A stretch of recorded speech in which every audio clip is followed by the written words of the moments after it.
with a note that says, It should. Yep. Yep. Yep. there you go. Yep. Yeah. Perfect. There's a note that says everything you say can be used against you Right. if you're not careful. Right. And it's good. It's good that they do that because it lets you know it's working. I mean, the Yeah. worst thing that can happen is we do this whole thing and then we discover we haven't. Yeah, it's true. Well, it has happened to me. That's a that's called a basic failure. Yeah. So, Amy, it's great to speak to you and congratulations on the book. Thank you. I see we have it standing right behind you. Great Right title, there. not just a great book, but I love the title. Who came up with the title, by the way? I did for a change, thankfully. The Fearless Organization was actually a friend's idea, but in fact, I wasn't sure I wanted to write this book. And then I thought of the title. I thought, oh, now I have to write the book. Yeah, it always kind of surprised me with the Fearless organization that is sort of the Bible or, seminal textbook on psychological safety and is not mentioned in the title, right? Right. So Just the subtitle. yeah, it's just But subtitle. And think, here we, yeah, think how different it would be. I mean, I think it would be sort of yeah, who would want to read a book called Creating Psychological Safety? I mean, nowadays maybe, but not when it came out. Creating Psychological Safety, the go-to guide. I mean, no. yeah, But the Fearless Organization, yeah, maybe I want one of those. yeah. I'm sure there's a few of the go-to guide published after the Fearless organization, right? Right, but not Yeah. mine. Not yours. And so let's talk about this book, Right Kind of Wrong, The Science of Failing Well. How did you come up with it? Who did you write it for? And how is it different from previous books you've written? Well, I became interested in failure decades ago. I became interested in failure when I started studying medical errors in the early 90s. And even before that, I worked for a wonderful inventor, big thinker, Buckminster Fuller, who was always talking about the only mistake you can make is to think you shouldn't be making mistakes, right? So that always lodged in my brain. So it's been a kind of underlying topic of interest for a long time.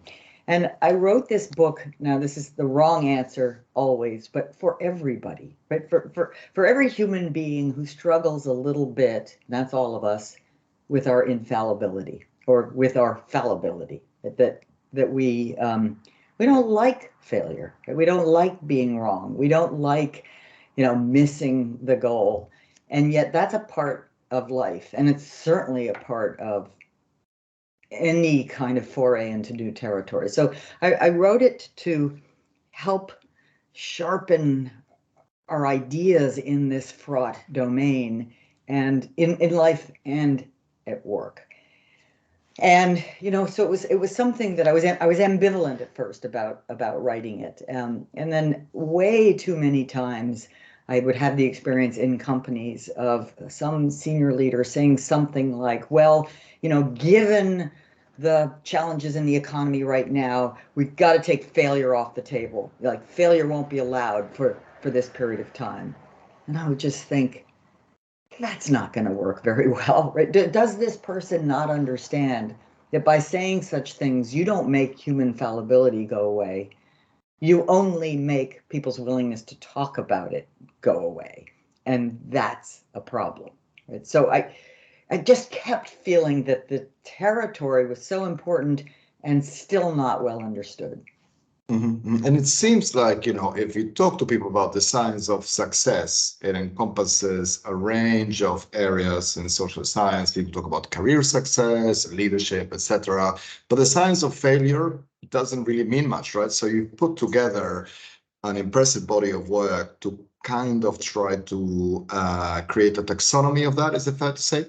That's really a good point because it's true. There's domains of success, career success, athletic success, company success.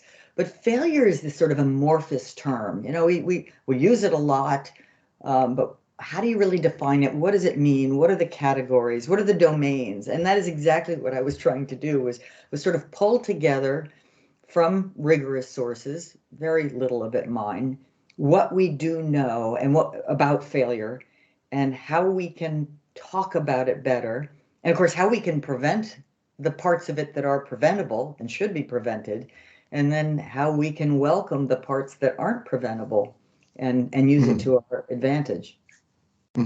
So would you say that an organization's typical or default approach to failure is a critical competitive advantage or can be a key disadvantage? If you look at the profile of more or less successful organizations and you look under the surface, you will see that they approach failure in different ways.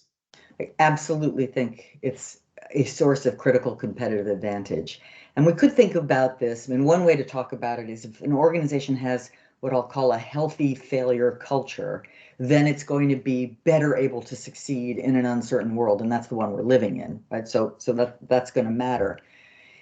And so then, what is a healthy failure culture? And to me, most important, well, first of all, it's a culture of psychological safety, right? It's a culture where people can speak the truth, where they can speak up about the mistakes they see, but also about the wild ideas they have, and even the things that they aren't quite sure are right. There's a kind of possibility that there's a concern over here, but maybe not, and they don't even hesitate for a moment. That would be a healthy failure culture. Even more important, it's one in where people are willing to take risks, where they're willing to run smart experiments that might not succeed. I mean, the very nature of an experiment is it might not succeed.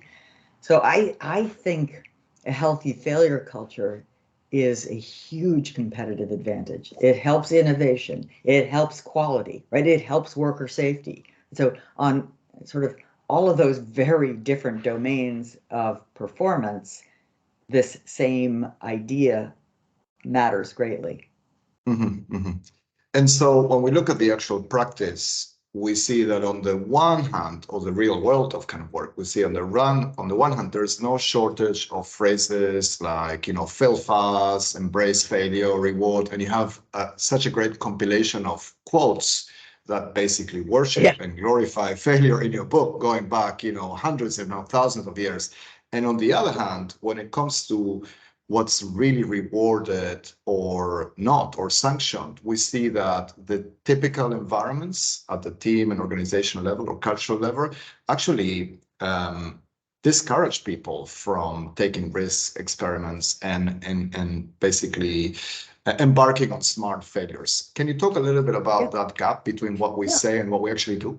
Yeah, I think that's exactly right. And I think in fact, the gap between our rhetoric and our understanding of what people really mean and really want is itself a source of dysfunction, right? So when we're happily saying, fail fast, fail often, break things, but meanwhile knowing that the people who get ahead are the ones who look perfect all the time, or who are making their targets, not missing their targets, then we've got this giant undiscussable, right? That we're not really telling the truth to each other, which means we're losing out on the possibility to get each other's real insights, to design smart experiments, right? Or to learn, as fast as we can about the environment around us, or about what works and what doesn't work.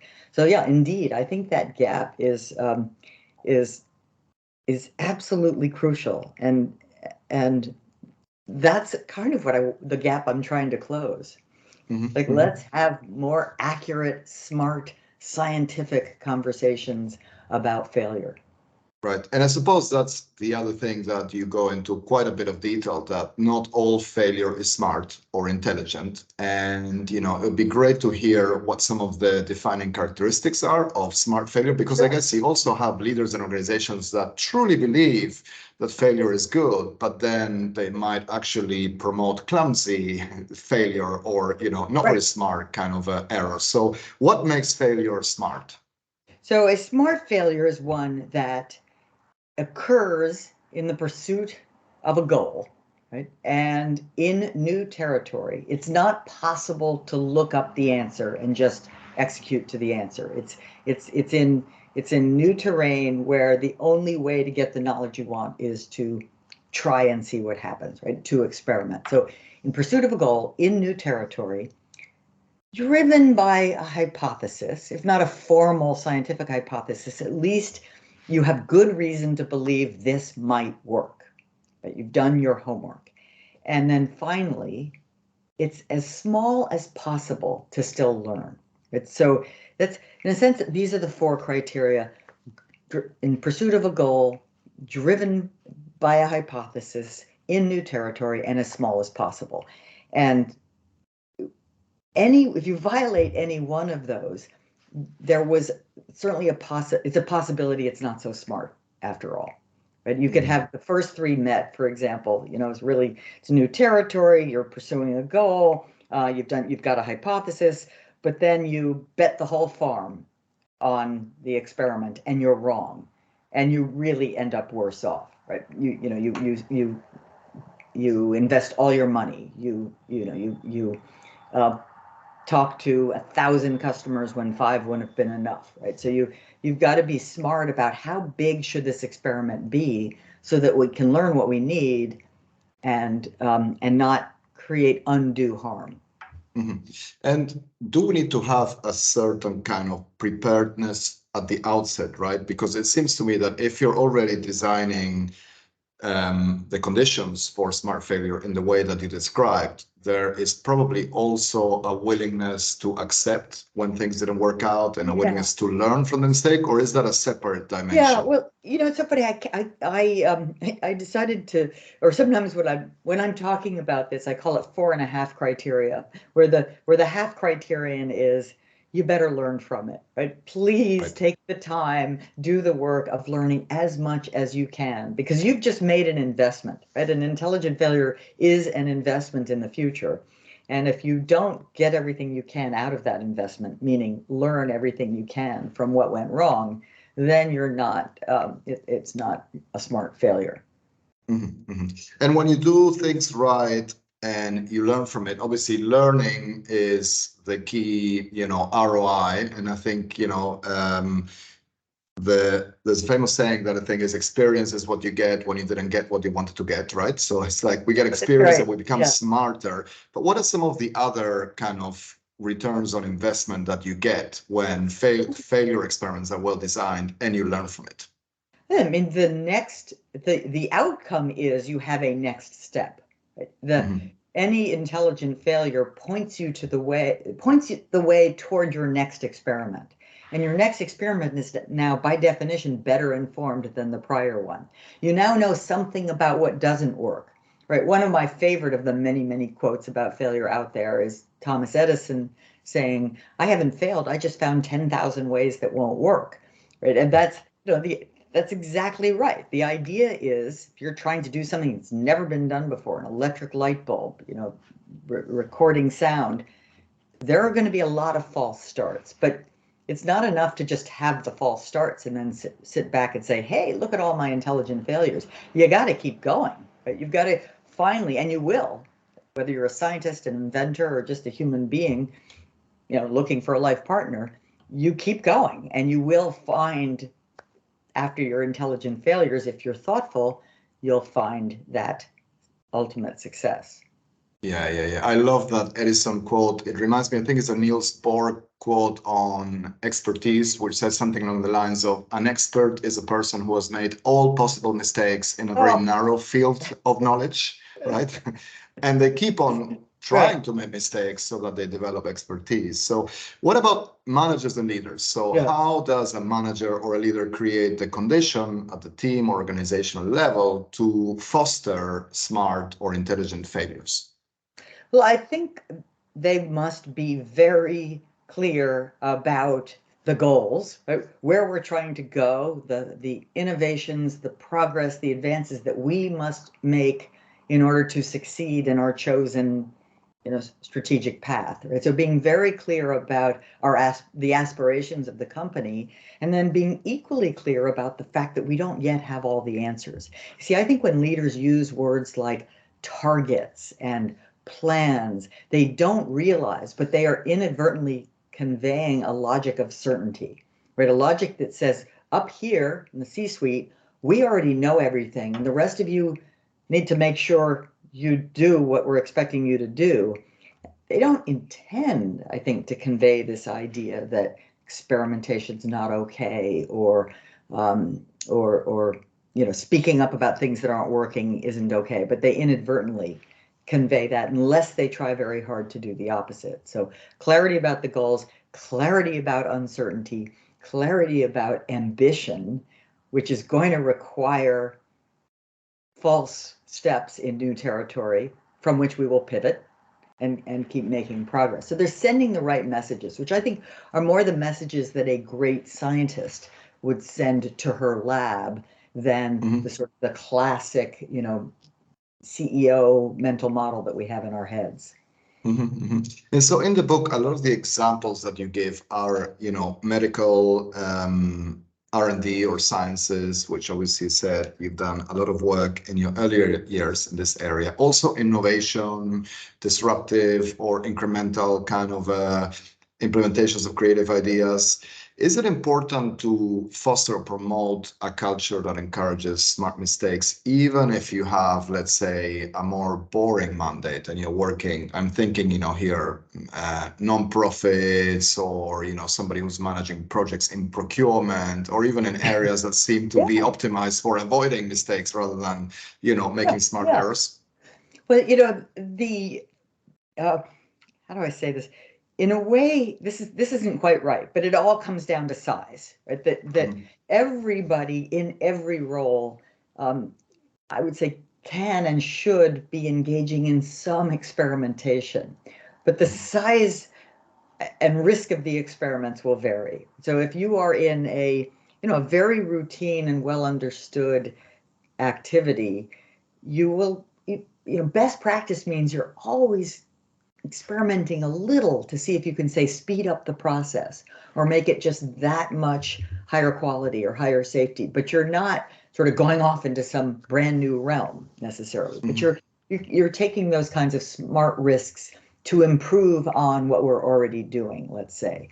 Or in a nonprofit where maybe you don't have extensive resources, but you have a big, bold mission, you might want to sort of consider, I wonder if we tried something like this. You might get a little group together and talk about it and figure out whether it might work and think aloud about that with each other. Right? So it's a kind of, if you are in a world that won't stand still, and that's the one you're in, there's a need for everyone to just be thinking a little bit about the future and what might be possible.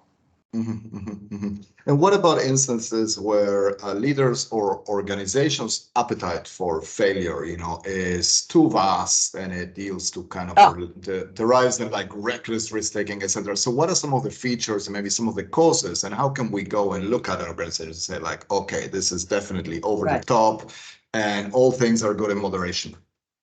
I mean, get the data, right? Take a close look and see, are those crazy risks, failures, et cetera, paying off? Is there evidence of progress? I talk in the book about pivots, and at the end of an experiment that fails, the end of a pilot project that fails or anything, your next step isn't abandonment per se, it's a pivot. It's like, what do we try next? And now let's step back and take a look at sort of the collection of experiments or activities that haven't worked out well, and what's the ROI on that, right? If there's never any real progress or anything to report that's exciting and evidence of new revenue possibilities, then there may be some gaps in the experimentation strategy, right? There might need, your hypotheses probably need to be better. Yeah, I was thinking also about instances where perhaps the worst thing that can happen is the experiments are not appropriately designed. So it's not even possible to see whether something has worked or not, or whether something is working or not. And maybe sometimes that happens even with romantic relationships where you don't even have the proper indicators that can be evaluated to see if things are working out or not, right? That's right. Or you've got a blind you've got a blind eye. I mean, you are doing your best cognitively and emotionally to tune out those signals of alarm, right? Which we're all pretty good at, whether from confirmation bias or just motivated cognition. I really want this guy to work out, so I completely ignore the giant red flags that should have told me it was time to cut my losses and pivot. Yeah, the motivated cognition is, reminds me of the CFO who says, we spend so much money on this that we're going to Right. persist and it has to work. And actually, you have a story of somebody who, would work very, very hard and never take vacation. And, when every 10 years took his wife on a vacation, didn't want to pay for a parasol or an umbrella because we paid all this money for the vacation that you're going to burn under the sun. We didn't travel all this. So, I guess that happens a lot. We can go maybe back to all the literature on the fundamental attributional error, right? Yeah. That people have a natural tendency to interpret successes as a product of their own merit and intelligence, and errors as somebody else's fault. Absolutely. I love the fundamental attribution error because, of course, it's so fundamental, and it is a kind of motivated cognition too, because it preserves our self-esteem, preserves our ego. But this idea that if something goes wrong, and like if I come up short, if I'm late for a meeting or worse, right? It's obviously traffic, right? It was forces outside my control led me to come up short. You come up short, and you're not committed, you're lazy, maybe you're not very bright, all of the factors that immediately jump into my head to explain your failure seem to fly right out of my head to explain mine. Now, I always find that particular finding so funny, right? It makes me laugh because it's so obviously problematic for us human beings to think that way. Yeah, again, preserves self-esteem, but doesn't help us learn, right? And doesn't help us improve, and doesn't help us be generous and compassionate to others, which also really matters.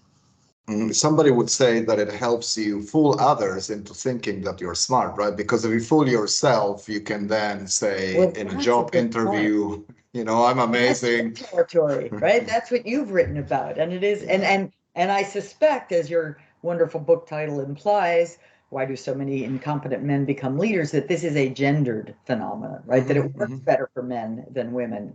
If you're fooling yourself, you're more able to fool other people, probably, if you're male.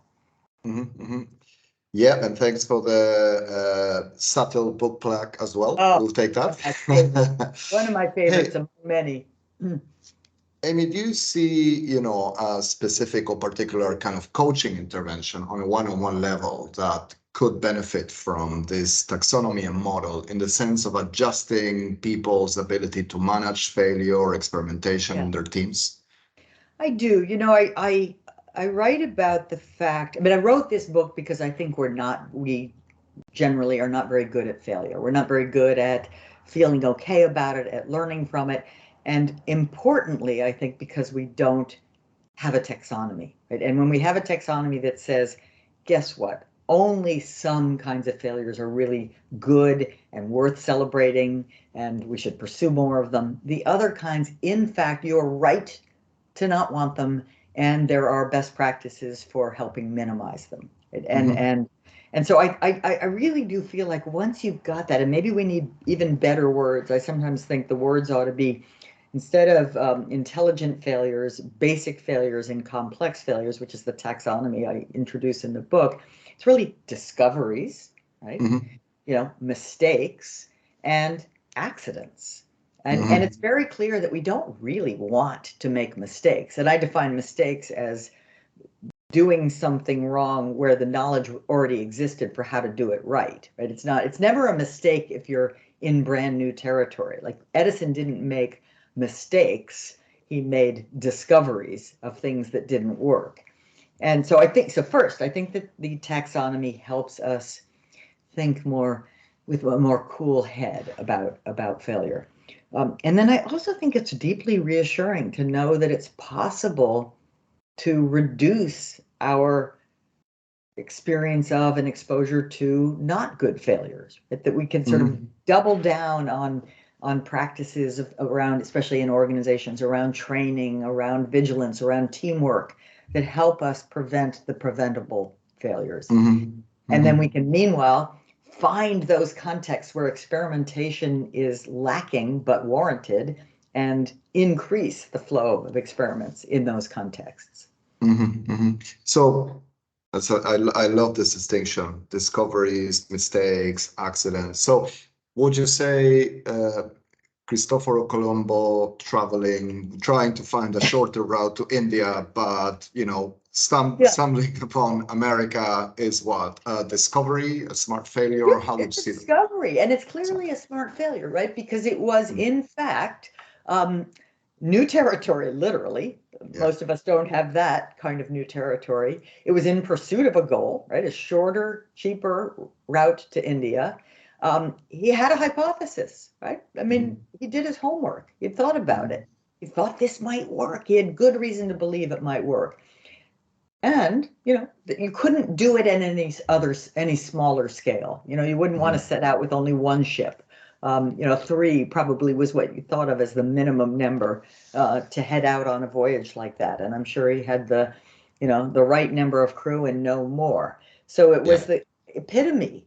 In fact, I wish I'd used it in the book, right? The epitome of an intelligent failure, and one that clearly had some dividends. Yeah.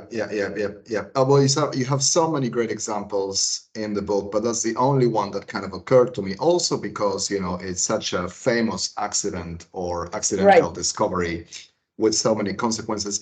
Now, you mentioned the importance of safety. And as I especially reflect on your early work on teaming and effective teams, I mean, it seems that it's such a critical ingredient, right? Not so much, or not only because of the influence that leaders have on individuals, but also because of the dynamic that it creates between people, between team members, right? So can you talk a little bit more about why safety is so critical? I mean, well, of course, when you say the word safety, 2 things come to mind, and one has to do with physical safety, and that is, sort of a subset of this whole conversation. But psychological safety, or the belief that it's possible to tell the truth around here, right? To be candid, to be open, to be quick in saying, I'm not sure that's going to work, or how about we try this, or put on your safety goggles, right? Well, that all of the things that we naturally would hold back because we want people to like us, or we especially want higher ups to like us. In a psychologically safe environment, we just don't hold back. Like, we're willing to lean in with the relevant truth about what we think, which may be wrong, but we're at least willing to try it out.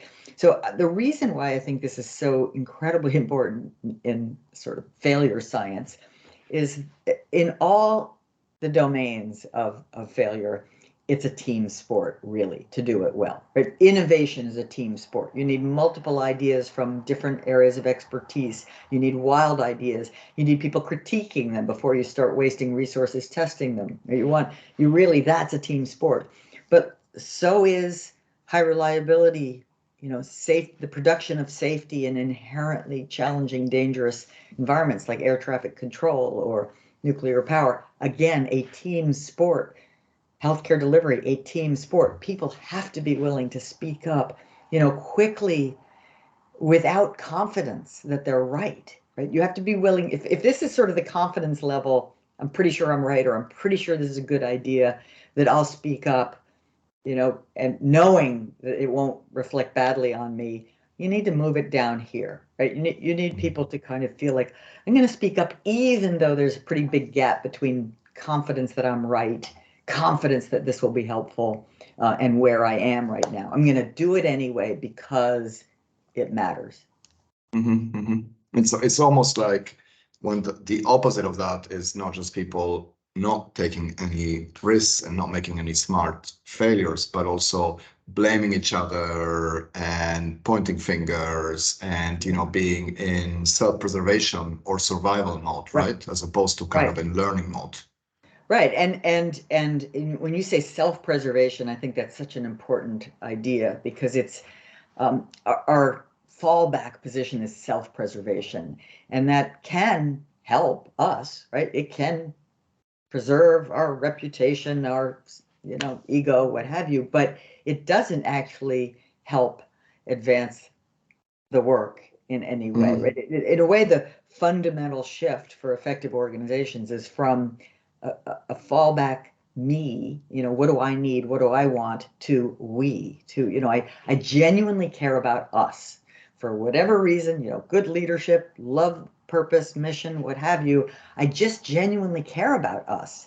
And when I care about us, I'm much more willing to do hard things, risky things, speak up when I'm not quite sure it's going to go well, because it's about us, right? I want to be a part of this team. I want to stay on this team. Absolutely. Hey, so as you know, they say research is research. So, I need to ask you on a personal level, what are some of the smart failures that you have made in your career or in your life? Well, to be fair, I would have loved to only, or no, not to be fair, to be honest, I would have loved to only include smart failures that I've made in the book, but I had to include not so smart failures also, or people might think I was, egotistical. So, but my favorite smart failure is the failure my second year of graduate school, where I hypothesized that better teams, according to a validated team survey instrument, would have fewer errors, right? And other people, trained medical investigators, were collecting the error data, so nicely independent data. And it seemed like a pretty good hypothesis, and I was I invested a lot of, at least, my time in this research. And when I got the data, I was just totally dead wrong, or at least the data said I was dead wrong. And I sat there thinking for hours about dropping out of graduate school and all the stupid things that we do, when we're wrong, or when we failed in some way that was important and meaningful. So that was sort of my first dramatic research failure, which ultimately led me to the discovery of psychological safety, and at least the hypothesis that it wasn't that the better teams were making more mistakes, but maybe they were more open, willing to talk about mistakes, which of course is the very essence of psychological safety. So honestly, that failure, that intelligent failure, led me to a far more interesting discovery than the original hypothesis would have allowed. And so I was lucky in a way that I failed, because it probably launched me in a much more interesting career. But in the book, I do have a very short story about, I'm a pretty expert sailor. I've raced sailboats a lot, and I was out just a few years ago on the Charles River in a high performance sailboat with a friend, and committed for sailors a real cardinal sin, which was I was failing to pay close attention. I was chatting away on a downwind leg where you are at risk. The smallest wind shift can make the boom fly across the boat. Literally, it's a dangerous weapon at that point. I did that casually, chatting. Boom, wind shift, the boom comes flying over. Fortunately, doesn't hit my crew, but does hit me. Many stitches later, 9 stitches later, a lot of lost blood, big mess, and lying on an emergency room, table, feeling like so ashamed, right? So ashamed of that failure. And this is, by the way, a basic failure. It's a single error failure, right? But feeling like I was taking up the valuable time of these wonderful physicians and nurses, and I felt guilty and ashamed about that. And I really felt that it was punishing me for sort of the hubris of being out there in this race in the first place. And I finally realized, no, it's not. That's not the error, right? The error was the error, failing to pay attention on a downwind leg. That's it. It's that simple. Just don't do that again, right? It's not don't take risks, or don't go out and have fun, or all of the other sort of over-learning I started doing from it. Could this be a good example for how guilt and remorse and having a humbling experience, in the sense that you'll be more cautious next time and less hubristic, can make dumb failure or even dumb successes less dumb, because you will learn from it, right?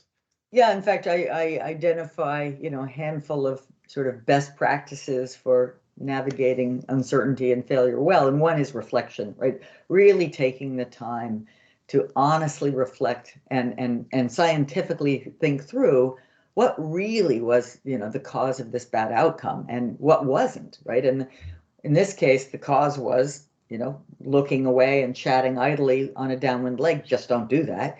Versus like using very, very dangerous machinery. You wear your goggles and so on. But the error wasn't the hubris of signing up for the regatta in the first place, right? That's an okay thing to do. That was a risk, and in a good risk, a good challenge, I guess.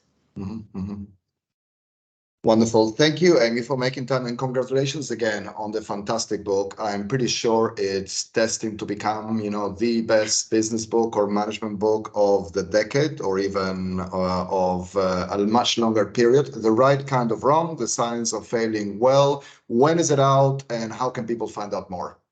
It is out September 5th, and I think you can find out more. I guess you could go to my webpage, but I'd say go to Right Kind of Wrong, The Science of Failing Well on Simon & Schuster, and let me know what you think. Excellent. And I forgot to say that since this will be released on September the 5th, Oh, this is yeah. a real test of our acting abilities, because we That's have to true. pretend that September the 5th is today. Yeah. So That's congratulations on the book, which is out today. Yeah, I'm so excited, and I hope everybody will take the time to find it and read it, and let me know what you think. Thank you very much.